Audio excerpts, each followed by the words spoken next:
ভেজে নিলাম।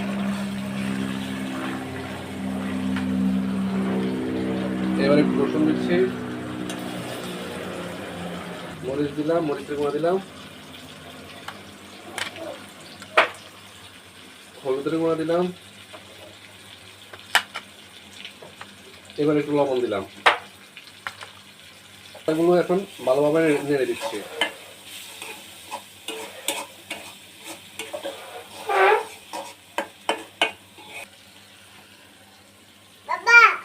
মশলাগুলো কষিয়ে নেওয়ার পর এখন পানি দিচ্ছি।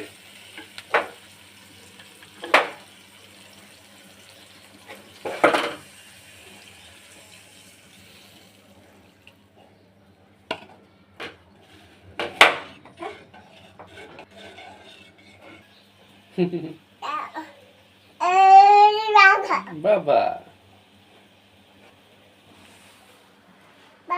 বাবা ঝোলগুলো সিদ্ধ হওয়ার পরে এখন মাছ দিয়ে দিলাম, কাঁচকি মাছ দিয়ে দিচ্ছি।